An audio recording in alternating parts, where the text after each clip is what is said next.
বন্ধুরা, MS office প্রোগ্রামের ধারাবাহিক টিউটোরিয়ালে আজকে আমরা 11 নম্বর টিউটোরিয়াল শুরু করতে যাচ্ছি। তো আমরা 10 নম্বর টিউটোরিয়ালে দেখিয়েছিলাম যে কীভাবে একটা শিটকে প্রোটেক্ট করতে হয় এবং শিটের অভ্যন্তরে কিছু সেলকে প্রোটেক্ট মুক্ত রেখে বাকি পুরো শিটটাকে কীভাবে প্রোটেক্ট করতে হয় আমরা সেটা দেখিয়েছিলাম।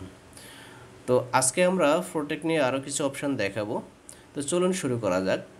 তবে শুরু করার আগে বলবো, যারা এখনও চ্যানেলটা সাবস্ক্রাইব করেন না তারা অবশ্যই সাবস্ক্রাইব করবেন, আর যারা ইতিমধ্যে সাবস্ক্রাইব করেছেন তাদেরকে অসংখ্য অসংখ্য ধন্যবাদ। আর শেষ পর্যন্ত দেখতে থাকুন। যদি দেখতে দেখতে ভালো লেগে যায় তাহলে অবশ্যই লাইক দেবেন, কমেন্ট সেকশনে কমেন্টস করে জানাবেন, আর বন্ধুদের মাঝে শেয়ার করবেন যাতে তারা উপকৃত হতে পারে। তো বন্ধুরা, আমি এই শিটটাকে আবার প্রোটেক্ট করব। চলুন আমরা প্রোটেক্ট করি। ধরুন সিঙ্গেল একটা পাসওয়ার্ড দিয়ে এটাকে আমরা প্রোটেক্ট করলাম। ওকে, এখন দেখুন আমাদের এই এরিয়াটুকু শুধুমাত্র প্রোটেক্ট মুক্ত, এটা আমরা রেখেছিলাম।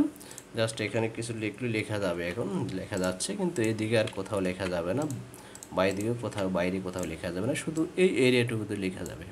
ওকে, এখন আপনার যদি কোনো প্রয়োজনে, ধরুন এখানে আপনার 9 জন স্টুডেন্টের নাম এন্ট্রি করা আছে, কোনো কারণে যদি আপনার এখানে আরও স্টুডেন্টের নাম যদি এন্ট্রি করতে হয় অর্থাৎ বাড়াতে হয়, অথবা এখানে সাবজেক্ট 4টা সাবজেক্ট এন্ট্রি করা আছে, যদি কোনো কারণে আরও সাবজেক্ট যদি এন্ট্রি করতে হয় তাহলে আপনাকে এখানে কলাম ইনসার্ট করতে হবে অথবা এখানে রো ইনসার্ট করতে হবে। ঠিক আছে, কিন্তু প্রোটেক্ট করার কারণে দেখুন আপনি ইনসার্ট করতে পারবেন না, কারণ এখানে ইনসার্টের যে অপশানটা সেটা কিন্তু অ্যাক্টিভ নেই, অথবা এখানে কলামের জাস্ট একরকম ইনসার্ট করার যে অপশানটা সেটাও নেই। অথবা আপনাকে দেখা গেছে আপনার এখানে যেই সেলগুলোতে আপনার ডাটাগুলো আছে সেটাকে আপনার কোনো কালার করা দরকার অথবা আরও স্টাইল করা দরকার, এই যদি কিছু করা দরকার, তো সেটা করতে হলে আপনাকে এখানে এই অপশানগুলো প্রয়োজন, কিন্তু এই অপশানগুলো সবগুলো ইনঅ্যাক্টিভ হয়ে আছে। ওকে, তো এখন আপনি এই কাজটা করতে পারবেন। আপনি যখন প্রোটেক্ট করবেন, প্রোটেক্ট করার সময় সেখানে আরও কিছু অপশান আছে, যে অপশানগুলোকে আপনি সিলেক্ট করে দিলে আপনি সেই কাজগুলো করতে পারবেন। তো চলুন আমরা সেটা দেখে নিচ্ছি। তো আমরা এটাকে আবার আনপ্রোটেক্ট করব। ওকে, আনপ্রোটেক্ট করলাম। এখন আমরা এখানে যে কোনো জায়গাতে কাজ করতে পারবো। দেখুন এটা আনপ্রোটেক্ট হয়ে গেছে, দেখুন এখন লেখা যাচ্ছে, বা এখানে যদি আমরা কিছু লিখে যাচ্ছে। ওকে, এখন আমরা এটাকে আবার প্রোটেক্ট করব। প্রোটেক্ট করার সময় জাস্ট কিছু অপশান আমরা চেঞ্জ করব। দেখুন এখানে দেখুন দুইটা চেক মার্কে টিক দেওয়া আছে বক্সে, এবং এখানে আরও কিছু অপশান আছে যে অপশানগুলোতে টিক নেই। ওকে, তো এখানে আপনার যে চাওয়া হচ্ছে সেটা হচ্ছে যে আপনার এখানে যে অপশানগুলো আছে, ফরম্যাট সেল ফরম্যাটের যে অপশানগুলো আছে সেই অপশানগুলো আপনি চাচ্ছেন যে এটা অ্যাক্টিভ থাকবে, তাহলে আপনি কী করবেন, এখানে যে ফরম্যাট সেলস এটাতে টিক দিয়ে রাখবেন। তারপরে আপনি ধরেন ইনসার্ট কলাম, অর্থাৎ আপনি যাতে কলাম ইনসার্ট করতে পারেন এটাতে টিক দিয়ে রাখলেন, তারপরে ইনসার্ট রো এটাতে টিক দিয়ে রাখলেন। ওকে, জাস্ট এরপর আমরা পাসওয়ার্ড দিয়ে, সিঙ্গেল পাসওয়ার্ড দিয়ে এটাকে প্রোটেক্ট করলাম।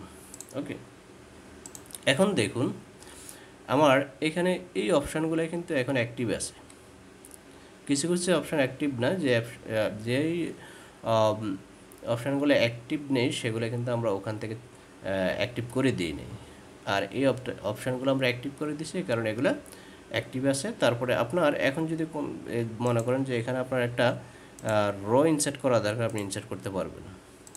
দেখুন ইনসার্ট হচ্ছে, অথবা কলাম ইনসার্ট করা দরকার, আপনি কলাম ইনসার্ট করতে পারছেন।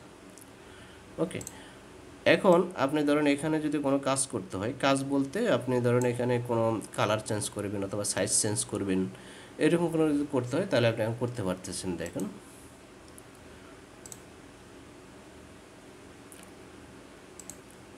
ওকে, কিন্তু আপনি যদি ওই প্রোটেক্ট করার সময় যদি এগুলোকে আপনি অ্যাক্টিভ করে না রাখেন তাহলে কিন্তু ওই কাজগুলো আপনি করতে পারবেন না।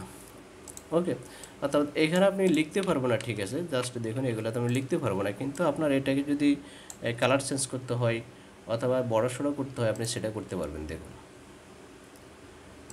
দেখুন কালার চেঞ্জ করতে পারতেছেন, ফন্ট কালার চেঞ্জ করতে পারতেছেন। ওকে, অর্থাৎ এই অপশানগুলো আপনি জাস্ট যখন প্রোটেক্ট করবেন ওই সময় যদি আপনি সেগুলোকে এখানে টিক দিয়ে রাখেন, তাহলে এই অপশানগুলো অ্যাক্টিভ থাকবে, আপনি সেটা আপনার মতো করে কাজ করতে পারবেন বন্ধুরা। তো বন্ধুরা আজ এই পর্যন্ত, তাহলে ভালো থাকবেন, সুস্থ থাকবেন, আল্লাহ হাফিজ।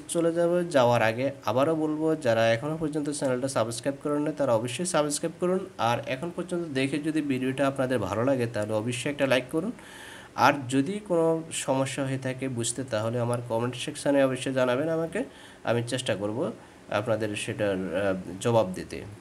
তো ভালো থাকবেন, সুস্থ থাকবেন, আল্লাহ হাফিজ।